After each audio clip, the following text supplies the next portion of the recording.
beautiful beings, and welcome to my sacred space. My name is Raven, and thank you so much for being here. Tonight, I brought out all of my Chris Ann decks just because I wanted to do some sort of a comparison video so that you guys can have a look at all of the cards all at the same time. And if you're just here for the flip through, because I will do one later, of course, if you're just here for that, please have a look at the timestamp in my description box below so you can just fast forward to that part. Or as they say in TikTok, let's skip to the good part. First off, who is Chris Ann? Well, Chris Ann is a digital, oh gosh, I can't speak, digital creator. There you go. And she is also a brand strategist, and she founded the graphics and design company called Pixel Brand. The Lightseer Star Deck as well as the Muse Star Deck were both initially Kickstarter funded decks, so these were released independently, and then eventually Hay House picked them up for mass market production. And I'm guessing Hay House was very impressed with Chris Ann because her latest deck, the Tarot of Curious Creatures, came out directly from Hay House. She also has another Oracle deck, which is, I think, the Sacred Creators Oracle deck. I'm not sure, please don't quote me on that. I don't have that deck, so et voila, we're just gonna focus on the tarot decks. So let's proceed with the comparison. So as you can see, the Lightseer Star deck is a lot thicker than the Tarot of Curious Creatures, and a little bit thicker than the Muse Tarot. Reason for that is the guidebook for this one is continuous. It doesn't have like a specific page just for one card, which the Lightyear Tarot has, and the Tarot of Curious Creatures really has a different cardstock, and I will show you that later once we have a look at the cardstock. But I just wanted to show you the production quality. It is pretty much the same. It is published by Hay House, so yes, all three decks are... Oh, that's different. Okay, so she doesn't have the title here. I guess that's one different thing about these boxes, but everything else is pretty much the same. You'd have information in the back. What else? Okay. Yeah, you'd have sample images as well. Now, let's open each one up. So, for the Lightyear Tarot, this is what is written. I'm going to leave it there so you can just read it if you prefer. For the Muse Tarot, gosh, this one's thick. For the Muse Tarot, there you go. And for the Curious Creatures Tarot, it's on the side actually. So, yeah, up until the other side. Okay. Now, as you know, Hay House, they come up with very sturdy boxes, so no issues whatsoever on the boxes. I actually like them. Okay, so we are going to have a look at the guidebooks. There you go. This is the Lightseer's guidebook. This is the Muse Tarot and the Curious Creatures. As you can see, Muse has the thinnest, and like I mentioned, it is because this deck is continuous. Like, they didn't waste any space at all.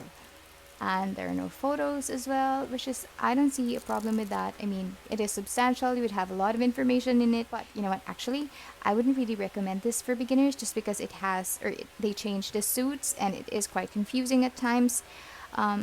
This guidebook, which is the Tarot of Curious Creatures, would have more information per card, and they would stop, like a complete stop, and then start on to the next card. You would have a suit symbol over there, two swords, heads if it's upright, and tails if it's reversed, and then you have further description of the images and the creature itself. And here you would have cheetah conversations, which is kind of like the message of the animal that is featured on the card. So I think that's really cute that they have that there. And to show you very quickly, the guidebook for the Lightseer Tarot actually features a thumbnail. Although it's in black and white, I mean, it's still there, so you can still have a reference for the image. You would have the Lightseer meaning, which is the upright, the Shadowseer meaning, which is the reversed meaning of the card, and then you have more information pertaining to the specific archetype, and a little bit of, I guess this is an affirmation. Yeah, you can use these as affirmations. There you go. Beautiful. I love this. I'm gonna put away the guidebook so that we can have a look at the cards. I would like to talk about something that I find really interesting about these Chris Ann decks. And yes, we are looking at them. The backings. I think this is just really clever. I think this is I don't know, I would call it Chris Ann's trademark or maybe her business card, just because, well, later we will have a look at the cards and you will see that they are just completely different from each other. But going back to the backing, I think, I don't know, there's just something about this. I don't know what it's called, but just for the sake of this video, we will call it the Diamond Burst design. And as you can see, it is present on all three decks. And even the fourth one, even the Oracle deck has the same style. And I think it's just cool how Chris Ann was able to kind of like incorporate this trademark onto the backings and at the same time added elements that would adhere to the theme of the actual decks. Let's talk about the cardstock. So, Light Tears, the Muse, and the Tower of Curious Creatures. If we put them under the ring light, you can see that these two have the same amount of glare, which means, you know, they are the same card quality. Of course, I'm pretty sure it's the same cardstock, same thickness and all, but if we shift it over to the Tower of Curious Creatures, the sheen is diffused in, you know, some way. And I think even though this cardstock is thinner than the first two, I don't have any complaints about this one. I like it. It snaps back. And I feel this cardstock reminds me of the Priestess of Light Oracle by Sandra Ann Taylor. It doesn't have it's not as textured as the Priestess of the Priestess of Light Oracle, but the cardstock is somewhat similar. These two kind of like stick over time. This one it's smooth and it feels good to the touch. All right, so these are the decks stacked side by side. As you can see, this one is the thinnest, but like I mentioned, you know, it does have a really nice cardstock. I actually edged my Lightseer Starrow and Muse Starrow using a Sharpie, so I didn't get them this way. Alright, so we are now proceeding with the flip through of the cards. I apologize for Magnus's voice, but we're gonna put on some music so that you won't hear us.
that must have been the messiest flip through you guys have ever seen, and I apologize.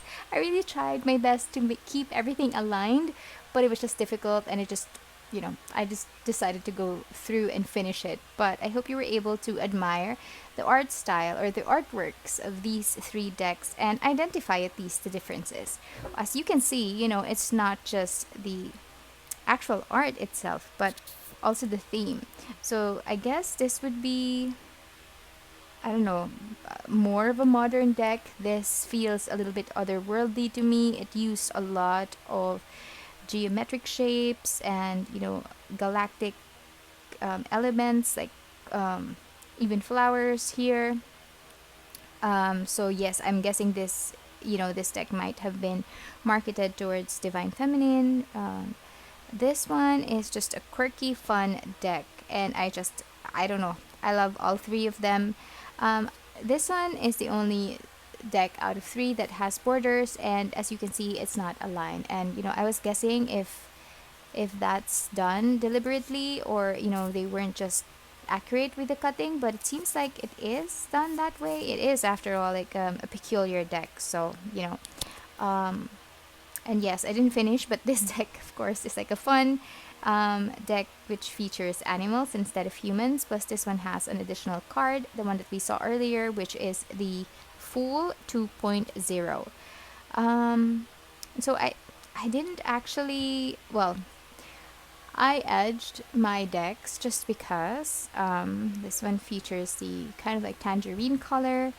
This one I haven't edged yet. I'm still deciding whether I will or not. I don't know, but yeah, there you go. Let me know what you guys think. Which one is your favorite? Which one would you rather not purchase? If there's any, let me know in the comment section below. I love communicating with you guys and hearing your thoughts. Thank you so much for being here, and I hope I see you again soon. If you enjoyed this video, please give it a like or subscribe to my channel for future videos like this. Take care, guys. Bye.